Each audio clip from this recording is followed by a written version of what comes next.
to the cave. This is in cave. If you liked music and rock and roll, this is the place.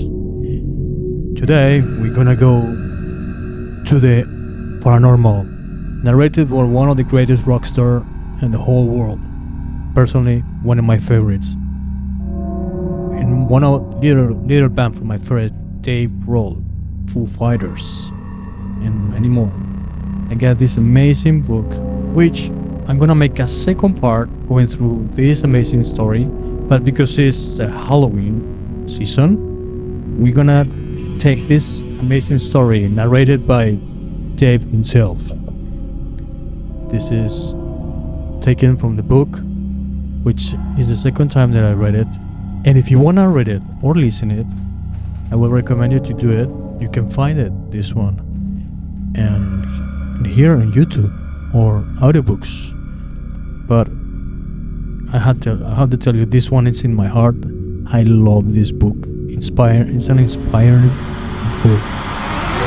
But let's go through this. This is the horror stories by DAVEGROHL from the book The Storyteller, narrated by the one and only one, DAVEGROHL.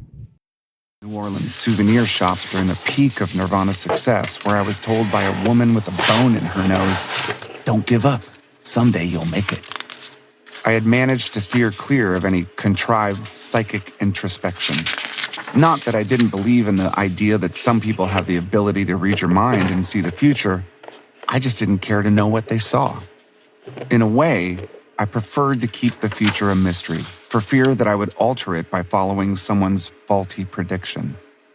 I thought that life should take its natural course, a journey with no roadmap to refer to in the event that you get lost.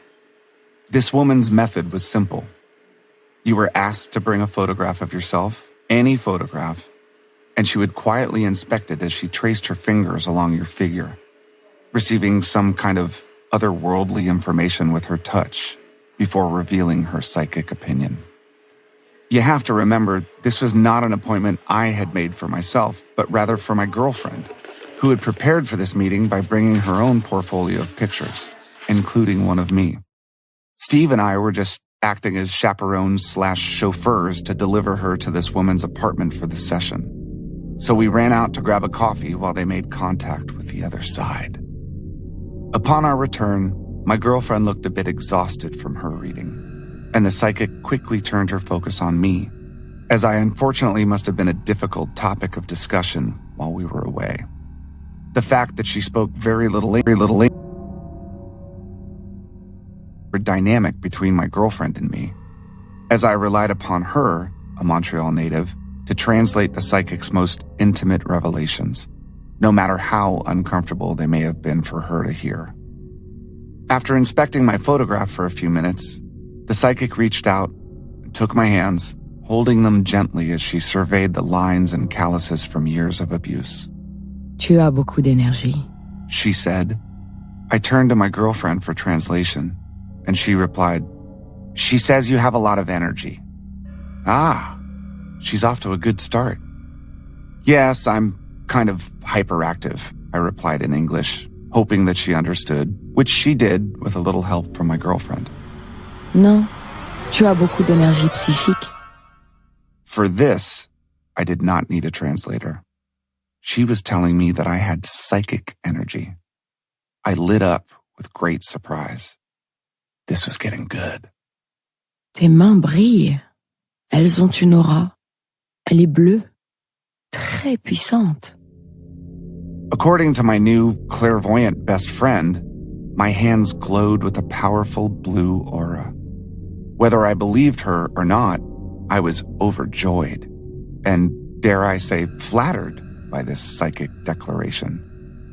How could I not have known this, I thought. I could have been using my powerful blue aura all this time.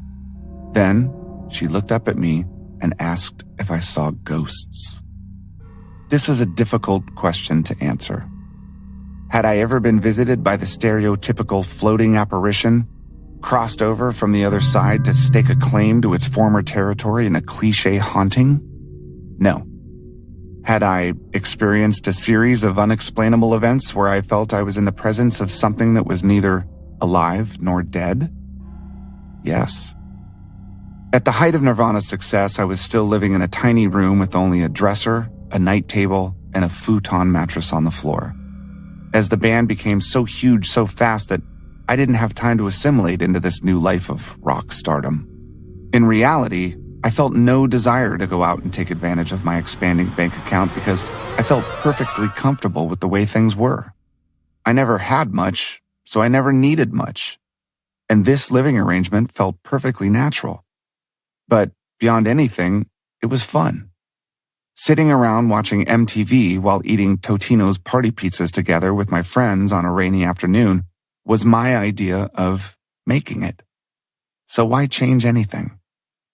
It was my father, my default financial advisor, who eventually told me it was time to invest in a house of my own in Seattle for the sake of equity, and to keep me from blowing all of my money on Slim Jims and cigarettes. So he flew out and we started the search together. A local real estate agent had gathered some listings around town, and we spent a few days walking through houses, looking for the perfect fit. Most were either too old, too weird, or too far away from amenities. But there was one that stood out from the rest. A newly built home in a northern suburb of Seattle called Richmond Beach. Just blocks from the beautiful Puget Sound, it was nestled in tall pines at the end of a dead-end street, a rather modest and inconspicuous house at first glance. Upon entry, however, you were met with an architectural masterpiece. Multiple levels of landings and rooms, framed in gorgeous wood, all flooded in natural light from the skylights built into the tall ceilings and huge windows that overlooked the thick forest outside. Because the house stood at the top of a hill, it looked like only one level from the driveway. But the back of the house was carefully built down the terraced property behind, with decks and landings that faced the giant evergreens out back. It was hard to imagine living alone in such a cavernous space, but I was drawn to its warmth and design, snatching it up quickly and moving my dresser, my night table, and my futon in with ease.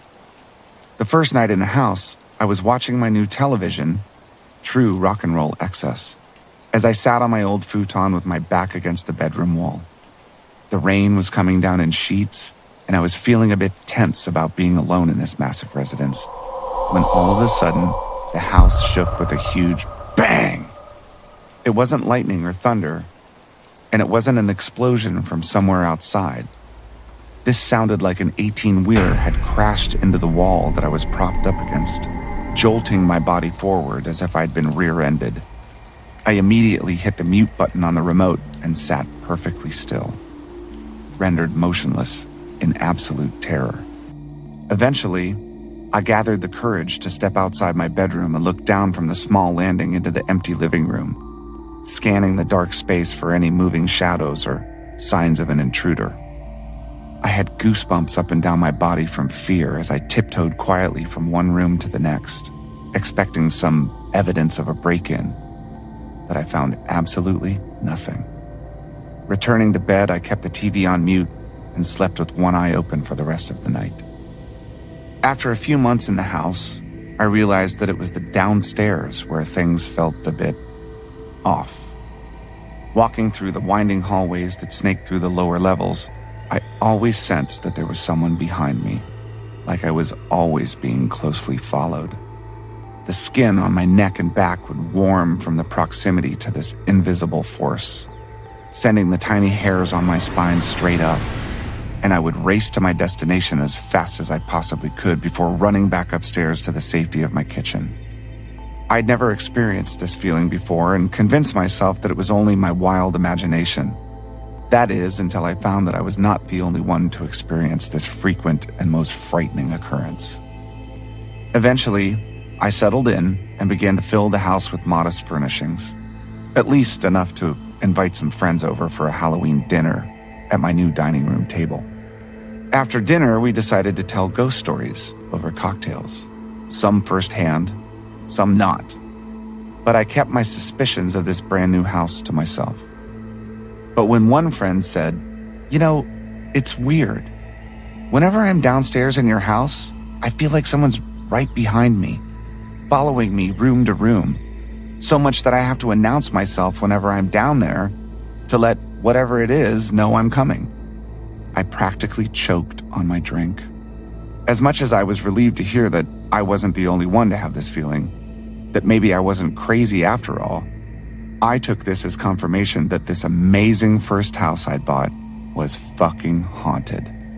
I wasn't moving out anytime soon, and though I hadn't minded sharing a house with my old friend Barrett, sharing a house with a ghost was not what I had signed up for. The feeling grew stronger and stronger over time, so much that I started to avoid the downstairs at any cost. And before too long, the feeling crept upstairs too. At night, I would fall asleep with my face at the edge of the bed, something I've always done, as I hate the claustrophobic feeling of my own breath on my face. And I would sense someone else's face only inches from mine, staring at me with glaring eyes as I clenched my eyelids tightly shut, terrified of what I might see if I opened them. It became a recurring visitation, happening night after night as I lay paralyzed with fear, making it impossible to sleep. And then the dreams began. It was always the same woman, dressed in an old, tattered gray sweater with a dark blue wool skirt. Disheveled and covered in stains from soil, her brown, wiry hair was knotted and unkempt. And she just stood there barefoot, never saying a word, staring at me with her piercing eyes and an expression of deep sorrow. In the first dream, I walked out of my bedroom onto the landing above the stairs and looked down into the living room, where she was standing motionless, looking up at me from a distance. I woke up in a cold sweat. The following dreams were just as horrifying, but took place in other areas of the house, which signaled to me that maybe this house wasn't mine after all.